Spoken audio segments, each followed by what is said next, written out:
You're listening to Not So Live from Asteroid G. I'm Mike Finkelstein. With me, as always, is... Josh. Josh what? Schaefer. Do you have to do it in that weirdly sexualized whisper? Yes. You realize no one heard that. I'll have to crank the volume up on it. Yes. Today we are joined in the studio, around the table, in the random room that we use, however you want to put it, by... 1G Lau. Hey, good to see you here. Random room? Dude, this is your living room. Well, it's not a proper recording booth because we can't afford that right now. Now they know. The secret's out. I have a feeling they suspected all along.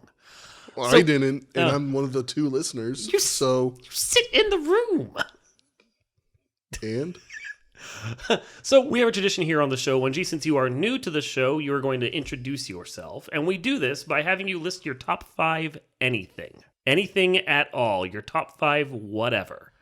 Yes. Well, you're just throwing this right at me. I know, that's the reason why we do it this way. You know, and the thing is, his wife did this the last time, and she knew it was coming and still didn't have a clue. So it was pretty funny. Tough. It is. Just top 5 anything. Well, let's see. Well, I'm 1G Lau, and since we just actually finished eating, I still got the food on my mind. So I'll do like top 5, I don't know, Chinese restaurant, top 5 Asian restaurants in town. In Indianapolis? In Indianapolis. In Indianapolis. Okay. Well, first off, Sichuan Garden just closed, which is Boo. kind of a shame, but it's okay. So is that an honorable mention? There's honorable mention. There's a story behind that because I couldn't eat there anymore anyway. I haven't been there in years. Okay. But so Lucky Lou is still top. Okay. Absolutely. Comes down then to a fight between Saigon and King Wok. Okay. Which we just had one of the two, and they were delicious. Yep. That hot pot place over in Castleton, whose name I can never remember, has the most generic name, like number 1 Chinese Formosa seafood tasty buffet. It's weird. I've told you about this place, right? It I think you have, yeah. Hidden authentic hot pot restaurant inside the restaurant. It's in a secret room that they have set aside for hot pot with pictures of like fantasy role-playing game characters all over the walls. I really need to eat at this place. You now. really need to come to this place. Just to like take pictures of it and then put it up on the website because this sounds magical. It's pretty awesome. I mean, it's all you can eat. And, you know, I guess if you're there, we can avoid all the shellfish. I'll still eat shellfish. Yeah. I'm just saying. I might be Jewish. I'm not that Jewish. I love how there's like degrees. Oh, there is. There, With just about any person of the faith that I've met, there's always degrees. So that's 4. That's 4. Yeah, you're missing one. So I'm missing 1. Because Saigon was an honorable mention. Saigon was an honorable mention. Oh, yeah. And actually, probably should have been higher in the top 5. Mama's, the Korean place. Over on, I keep forgetting about them because I hardly ever get to go.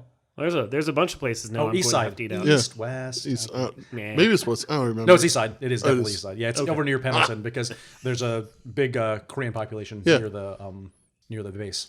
Okay, so 1G, since you're here, one of the things that you suggested we talk about was Bioware, specifically Mass Effect, although I'll be honest with you right now, Josh and I haven't played enough of those to be able to discuss those at any length at all, but we'll still give it a try because we've talked about just about anything. I didn't know anything about mechs, and we still did like a 40-minute podcast off of that. So I think that was our should have had me longest there one. for that. Yeah.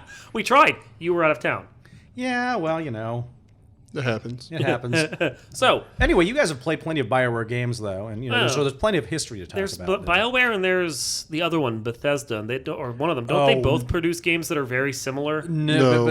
Bioware produces games that are actually playable. Well, that's besides the point. We can get into that in a little bit too, because I think the last time we mentioned Bethesda games at all was when Fallout 76 first, like before it even came out, and you were all like, "Woo, Fallout 76!" And now it seems like you're like, "Boo, Fallout 76." I was wrong. I can say that. So I've played enough of the BioWare games and the Bethesda games like KOTOR and... Did you play Neverwinter? I did not. I didn't play Neverwinter, but like KOTOR and Mass Effect, a little bit of Mass Effect, and then Jade Empire and Fallout and Dragon Age, and now I kind of think they're all the same company because it's like you get into an open world and there's a dialogue tree and you do some perks and then suddenly I've played the game before.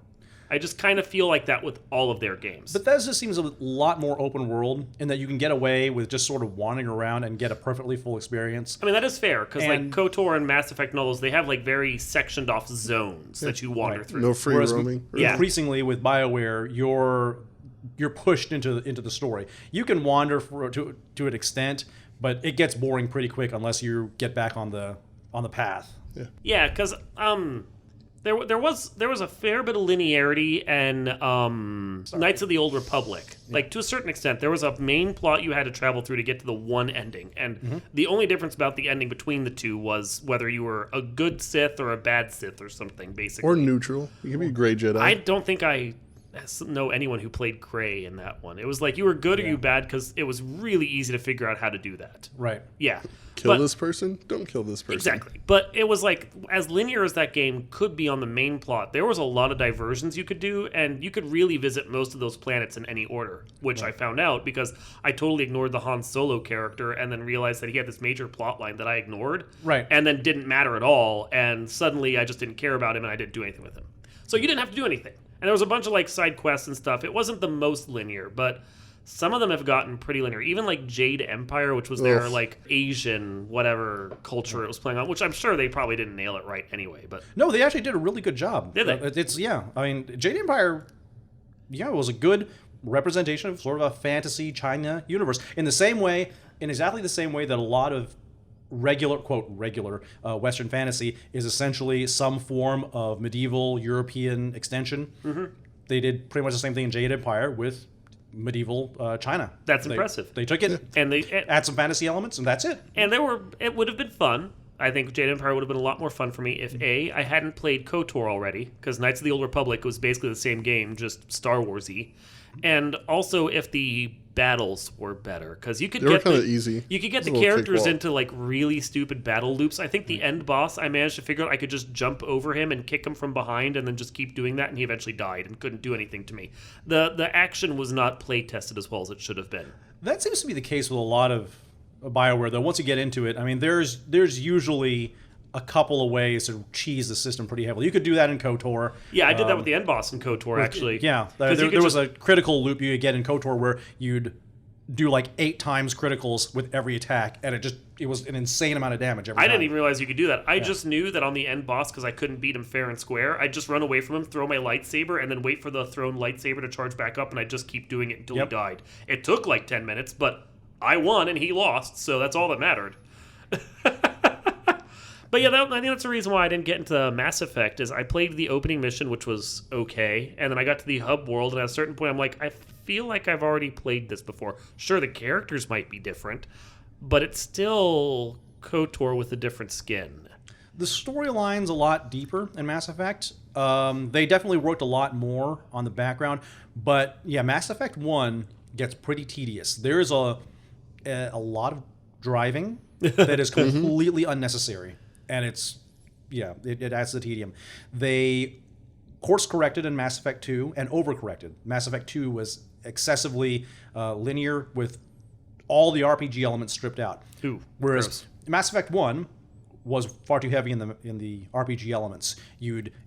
Every time you get there, hundreds and hundreds of upgrades and pieces of loot you get, but every single one of them was, this adds 1% to your attack. This adds 1.2% to your attack. And it was just, in Mass Effect 2, they went the other direction and said, there are 3 upgrades. That's all you can have the entire game. That's it. And so I was like, well, great. Mass Effect 3 was a perfect balance, in my opinion. And it is, I miss that game a lot. I still, every once in a while, I still load it up. There are still people who play the multiplayer on that game. And There's no judgment here. as a person who despises multiplayer, Mass Effect 3 had the best multiplayer setup I've ever played. Yeah, I mean, there's absolutely no judgment about popping a game back in and playing it, because the two of us are still playing Diablo 3 now, despite the fact that, it really hasn't changed in, 5 years? Ever since they put adventure mode in, it's pretty There's much a the same game. necromancer. Has it been now? 5 years since? Oh my Yeah. god! Oh, I think it's a been while longer than since- that. Oh yeah, no, I'm sure it has. I think it's been Oh my almost God. 7. But Six. the loop of the loot grind has really just kind of stagnated in there since. I mean, adventure mode came in, and aside from like throwing in Horror of Tristram or whatever it's called a couple years ago, and then like making like legendaries have now like ancient legendaries, and then like some rage thing legendary that they just primal legendary that they just came out with, which is like a red version of the legendary, but it's still just a legendary. Yeah. Yeah, Okay. it's like the game hasn't really changed that much. You So run they around. haven't added any more storyline because that was what I was waiting for. Was No, another no. expansion. It's all adventure mode at this point. There's no extra expansion, and yet I still play it. A new season comes out, I'll still be like, well, I'll go in there and try and get whatever new wings they have or something. Because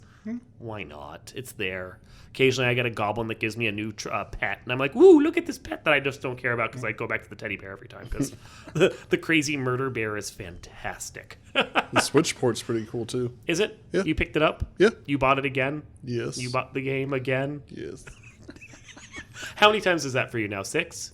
PC, PlayStation, But Xbox it was twice 360. on the PC though, wasn't it? Because you had to buy it for your wife as well. Yep. Yeah. So So everything's times 2 except for the Switch. 'cause Well, the she's- console ports are because you could play Xbox and PS4 and You're right. Switch. Yes. So that's at least 5. Oh, but you bought it twice on Xbox though, didn't you? Because I sold it once and I got it back again. Well, and then you had to buy the expanded edition Yep. too. So that's 7. So if anyone's listening, I'm really bad with money. I mean, you're not that bad in comparison to me because I know I've bought the game at least 3 times and I've only ever played it on Xbox. Yeah. So, like, that's crazy. But I'll still pop it in. I'll still pop in Borderlands 2, which I've bought like 4 times now. It's a truly great game. Though. Yeah. Borderlands 2 is fantastic. Can't get into the pre-sequel. Wait, but how? really That's right. How have you not finished the prequel? Because it's boring. It's no. Oh no, it's so. Where was he so- during the Borderlands one? Yeah, I know. We tried to do that one with him too. Yeah. No, Yeah. I'm so happy you enjoy it. You can sit there by yourself while we play a different game. Wait, how far did you get in? I made it, Space. I made it past the hub town. I started on the next set of missions, and I just couldn't get through it. I just didn't care anymore. There was a mission where you were supposed to like run around and do political pamphlets or something, and I just like tear down posters and slap up the other one in ones. space. Yeah, It's yeah. around that portion of the game, and I'm just like, I don't care. I just don't care anymore. So Yeah, I like the jetpack mechanic, or the little, the jetpack mechanic's fun. The expansions are pretty fun, although still nothing beats the Borderlands 2 Dungeons and Dragons expansion. Oh, that is yeah. the greatest thing they ever turned out. yeah, so, I mean, we've already done Borderlands, but we'll keep talking about it. But yeah, no, so there is no judgment about you having to go back and play Mass Effect 3 over and over again, because I'll do that with just about any game I enjoy. I'm starting to get the urge to go back and play Super Mario 3D World again, because that game is awesome, and I've already beat the crap out of it. Although I can't take a quick tangent into saying Borderlands is another one of those games, rather like Mass Effect, where one would wish the studio would have stuck with making us another sequel rather than put all their resources into a multiplayer game that doesn't seem to really do it. Yeah, Battleborn. Which Yep. And now we got Anthem from Bioware, and it's just it's Well, not what I that's- want to see. That's a fair point, because after Mass Effect 3, which most people would consider to be their greatest game... No, so the Well, hold the- on. yeah. Hold on. I was going to say, as long as you decide which side of the fence you are on the ending of that game and which ending you prefer and whether or not you patched it. So that's a thing. But most people, unpatched or patched, usually tend to consider Mass Effect 3 to be like the great of the series. And then there's Andromeda. So most people actually that in the big Mass Effect crowd, most people have really fond memories of Mass Effect 2. Okay. Because aside from the oversimplified RPG aspects, the storyline was what people were wanting. They were wanting Space Rambo. I just have really fond memories of not finishing Mass Effect 1 because, wow. so Yeah, good. You can't remember the game and you somehow finished it. Yeah, I don't know. I'm not a smart man, I guess. I only played Mass Effect 1 one time because I could only slog through it the one time. That's fair. It has a great, storyline, great ending, but like there's the distance between the story points was just too great, too much freaking driving. Maybe I just need to pick up Mass Effect 2 and give it another try. Mass I Effect probably 2 won't, flows really well. And yeah, Mass Effect 3 is in my opinion, is a great game, but I was perfectly fine with the ending. I'm perfectly fine. Are we allowed to do original spoilers here? It's fine. It's how old is that game It's now? ancient now. Yeah. Look, the bottom line is from Mass Effect 1, the very beginning first chapter, you're given all the signals saying this person isn't going to survive this story. This is not that kind of story, right? I get that. But everyone wanted, I need to go and live out my fantasy superhero future with my random love interest, and like now that I can see why people were upset by it, but I was okay with it. And the game design absolutely brilliant. Yeah, you can do spoilers. It's a 7-year-old game. The statute of limitations is over. Oh, okay. So, And then Andromeda got a really bad rap. I think people did not give it a chance. I think the initial spate of reviews were unbalanced and unfair. People dinged a lot of the dialogue, they dinged mission design, they dinged graphics, and these were all things that weren't really all that different when you got down into it from previous Mass Effect games. It's just that they were more glaring now because it was essentially a new entry in the franchise. None of the original characters are there, so you didn't have any of the cushioning effect that they would have. no carryover because the game's connected to one another, and you can actually port stuff between games. Pour stuff too. between them. All your life choices carried over. So the friends you made in the previous ones, they come through and remember all the things that you did before. So again, whatever glitches there were in their dialogues and their facial animations, people were willing to forgive those because hey, you were seeing old friendly faces again. Andromeda didn't get any of that, and so people were, I think, unnecessarily harsh on it. And then when it came out, as a result, a lot of people, previous Mass Effect players, simply didn't play it, and that's Killed the where franchise. And it just cascaded the problem. Once I played it, I was like, this really isn't bad. In fact, actually, it's incredibly fun. It's not the greatest in the franchise. It's not better than Mass Effect 3. It's a little bit of a step down. But I mean, that's like saying that a New York strip is a slight step down from a good ribeye. I mean, come on. Really? Well, and are they the studio behind the Dragon Age games as well? They are. Okay. Which I also couldn't get into. And actually, interestingly, I've tried. I think I've just aged out of that in that it's been so long, I just don't have the time I don't know. anymore. It just I played through like 3 or 4 hours of the first one of the Dragon Age Origins, and I'm like, okay, so you swapped out my lightsabers for sabers. But I don't feel like there's all that much that's different here. I've played this game before, which is part of the reason why I didn't get through KOTOR 2. Not because the game was bad, although I know there are plenty of people that say that it's Obsidian, I think, that made that one, and they didn't do as well with it. Not as well with a fantastic game. It's still going to be pretty good. But the problem is just the simple fact that I'd already played the game, and I'm basically starting back at square one with a different crew of people who are going to go through the same adventure, and I just don't care. Pretty much. That's the problem. Yeah. So, yeah, you mentioned Anthem, which is their online shooter game that's supposed to compete with... No, It's not Fortnite. The other Apex. Bungie's. Destiny. That's Destiny, what, thank you. Destiny, which was supposed to compete with Borderlands, but they're very different games. They are. Like, they're loot shooters, but Borderlands is a loot shooter in the vein of Diablo, and Anthem and Destiny are loot shooters in the vein of, like, a World Halo. of Warcraft. Right. They're Yeah. more MMO. It's like if you team-based. you slapped Halo on top of the basic concept of World of Warcraft. Right. Yeah. I can go through all of Borderlands 2 as a single player, and once you get to a sufficient level, you can even go and take on a couple of raid bosses as a single player. Yeah. And you've got all the content in Borderlands 2 as a single player. Yeah. Which in Destiny you can't. Yeah. You don't get to see No. any significant part of the game. No, unless yeah, you I get played grouped together. I think I played like 3 or 4 missions in Destiny, and then I got to a point where I had to literally do a raid boss that was part of the missions just to get on to the next step. And so it's like wait for 15 other people to join in and then do the thing, and then I died a bunch and someone else killed it, and yay, and then I moved on with the main story and was bored. Yeah. Because there's the opening section of Destiny, which is hours long, is just not interesting.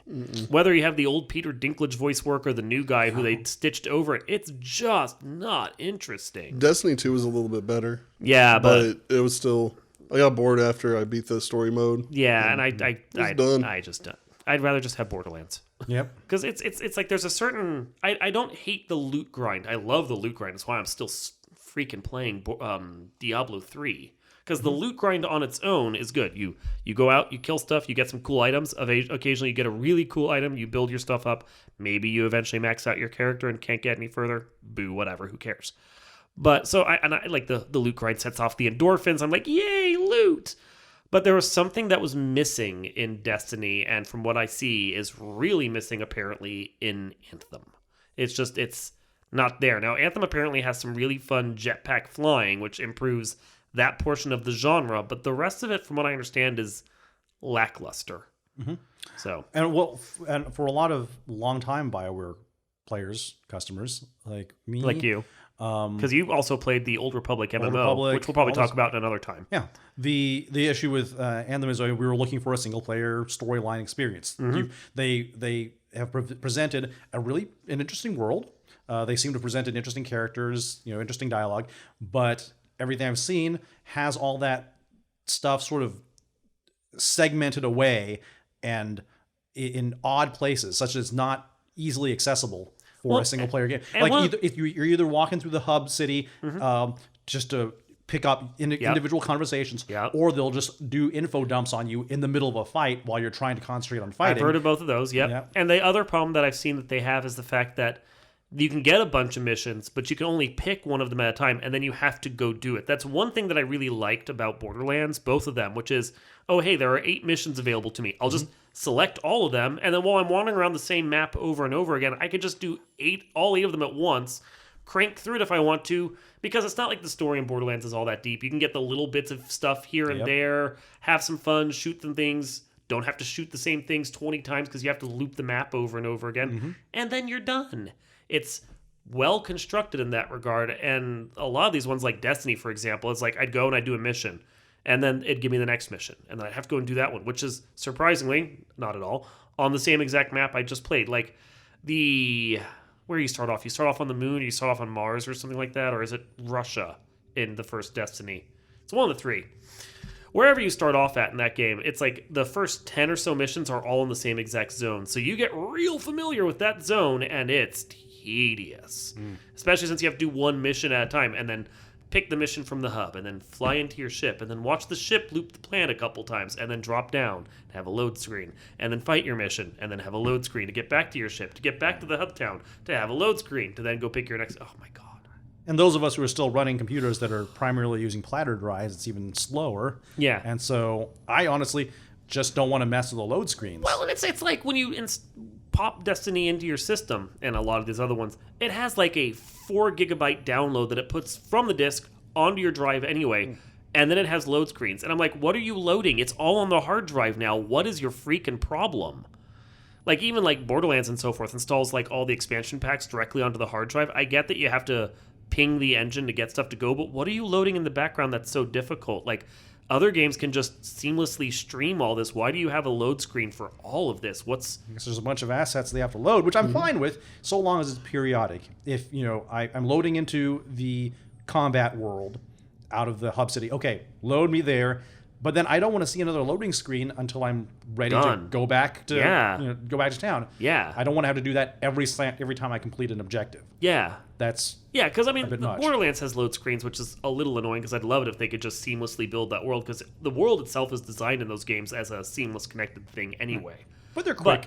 They're quick. They're quick load screens. It's maybe 15 seconds, but it's not like when I had Destiny where it was like I'll see like 3 load screens before I get into a mission, and they're all pretty long. And that's on console where the game is optimized for it in that regard. And I'm just like, why? And it's even worse when it's a multiplayer situation, because then you've got 3-4 other people sitting there waiting for you, or they're going on they've already loaded in, they're off doing their thing, you catch up, and it makes everybody unhappy. So I was really excited about Anthem to begin with, and I still like the idea. Like, I want to actually play it. I guess I'm just gonna have to wait a little while and see what kind of patches come out. I think that's the way it is with a lot of them. You have to wait until the patches come out. Like, anyone who wants to do the loot grind of Fallout 76, for example, which I see the twitch in your eye, Josh, from that. I only bought 2 copies of an $80 game. Oh my god! And then hate it. Hated it. Hate it. Yeah. Josette and I played the beta, and we were so psyched for it. Well, we weren't psyched. We thought it was a beta, and we thought, okay, this is buggy, but it's going to get better. You went on for a while about it when it first came out. And then when it came out, we played 7 levels worth, and I said, stopped. I'm done. And it broke her heart because she's a huge Fallout fan, as you know. I remember you guys like really enjoying Fallout, and you tried to get me into the series like 2 or 3 times with the various versions of that game, and I couldn't. Won't. I played Fallout 3. I hated Fallout 3. I put 3 hours into that game, and it never once hooked me. And that was 3 hours past the opening where you make your character and go through the whole like stupid 13-year-old exam and wander around as a baby and so forth. None of that. No. 4 was a lot better. Whatever. I I have a problem. Once a series lose me, I really can't get There's back too to many the games series. to play. I played the first of the Castlevania Lord of Shadows games, and I love Castlevania. And that game was so wretched, I can't bring myself to play the next two in the series, even though like I run a Castlevania website. Like it's my wheelhouse, but it doesn't feel like a Castlevania game. I'll just wait for the next real Castlevania game to come out. I hope they remake Castlevania 64 because that was the best. You say that, but I actually kind of enjoyed that game. I mean, I will die on the hill that the next remake I really want is Castlevania Circle of the Moon, and no one else likes that game either. That's the PlayStation one, right? No, Game Boy, the first of the Game Boy Advance ones. Right. That one was impossible. This game is really easy. What the hell is your problem? I really suck at Castlevania. Apparently, you're terrible. I know the feeling. Yeah. I do too. I can't. I can't get anywhere in those games. You want to talk the retro games? I'm terrible at them. But once I went to Metroidvania, it's really easy for me to play through those. But that's my game. I can play Metroid. Can't do Castlevania. I don't understand how you can play Metroid because I can't play that and you can't do the. Because robots are sexy. That's fair. Yeah, there was something about Alucard. Ooh, yeah, Dracula backwards. Wasn't that a Farrelly Brothers movie? There's something about Alucard. Yeah, I think I've seen it. I would love to see like the Castlevania anime restitched into a Farrelly Brothers movie. Alucard, what's that in your hair? It's not blood. Anyway, have we run out of Mass Effect? Are we done bitching about that series? I guess we. I can always talk more about Mass. I love talking about Mass Effect. I'll tell you what. The last gap is the multiplayer remains as fun as ever, and I still hate multiplayer. I get that. It's something I haven't seen in any other game, and someone else might have implemented at this point. I guess I don't play that many games, but the idea that you can log on to multiplayer, play with 3 other strangers, and not have to worry about getting yelled at, bitched at, but still play a fun cooperative game it's an insanely balanced way of designing a game. I mean, when you get down to it, it's basically just horde mode, but it's still a lot of fun to have 3 other people there who are all cooperating toward the same goal. And if somebody sucks, well, okay, they suck, but you can carry them. Try and carry them. You can keep playing, and there's no functionality in there for people to really be dicks about it. Well, and that's actually they're very careful about it. In fact, in limiting people's ability to be assholes. When you mentioned that's actually something. The last time I had experience like that, honestly, was Left 4 Dead, because I actually played that game online, and because of the way that game is constructed, where you have to work together or you're just dead, and there's no getting through the game. That was one of those ones where you actually had to work together and not be dicks about it and really cooperate. And I spent days playing through Left 4 Dead Online, even though the missions are stupid short. They're like 45 minutes. It's like 3 acts and you get to the big ending and whatever. And yeah, the way it was constructed, I almost never had to deal with griefers. It was fun. Now, I didn't go into the modes where you had to like play as humans and zombies and so forth, because then you got the griefers, and that was stupid. But just playing through the main missions with some friends or some people you meet online and just having a good time. Left 4 Dead did that right too. Yeah, that's right. Someone did tell me about that. Yeah, so that was fun. I'm sure it's probably got no one playing it now because it's 10 years old. But you'd be surprised. Back when it was going on though. I really enjoyed both Left 4 Dead and Left 4 Dead 2 Online. I really should have played Payday. Was that the bank heist one that was similar in construction? Because then they did like a weird Left 4 Dead Payday crossover, so I never played. I didn't know they did that. Yeah, there was at least one mission that was like a Payday whatever. Anyway, I think we're done with this mission. I think we're done with this mission. Now loading. This has been Not So Live from Asteroid G. I am Mike Finkelstein. I'm Josh. And I'm 1G. And we will see you next time.